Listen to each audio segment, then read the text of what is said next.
My name is Erica Williams-Lasion. I have been with Catholic Charities for 15 years. I am originally from Lorain County, born and raised. I went to Lorain City Schools, graduated high school at Admiral King. After returning from the Dayton area, I came back and I started working in the nonprofit sector, and then in the school system, and then again in nonprofit. I was in the classroom at Longfellow Middle School in Lorain.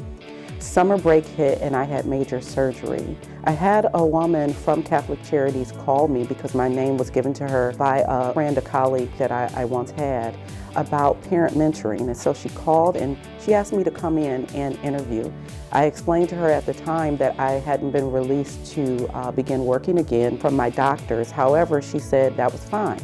If you come in and we like you and you like us, I'll hold the job for you. That was 15 years ago. I absolutely love what I do at Catholic Charities. It gives me a platform in which to exercise my purpose. I'm committed to seeing children and women, families thrive. And so Catholic Charities gives me the platform in which to do that. I participate in Black History Month celebrations during the month, but what I would say it means to me is an opportunity for us as a nation, as a country, to really reflect on things that have been accomplished over the years, not just by the African American, but by America, because the African American is an American. I think it's just an opportunity to really reflect on the history of America, just as it is when it's Hispanic heritage time. It gives America, again, another opportunity to just remember and to reflect on things that we as Americans have actually accomplished in this country to make our country what it is today. If we're going to tell the story of our country, we need to tell it in its entirety. When we do not tell it in its entirety and we marginalize people, we separate the salad, tossed salad that we are in this country. When we separate the parts, we isolate them and we don't tell the true story about each of those parts, then we're really not understanding who we are.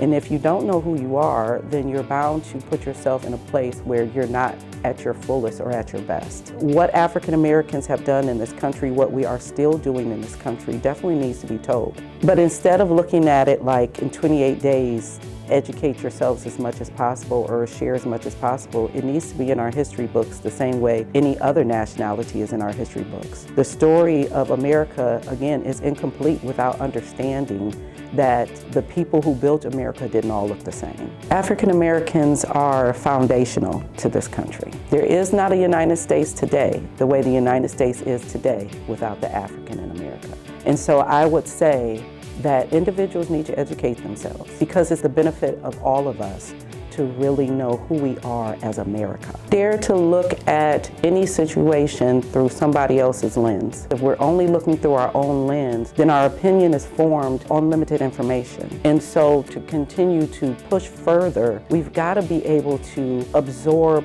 more than just one opinion. We have to be able to challenge the information that we may have been fed. If we can't, then we'll continue to play the same song.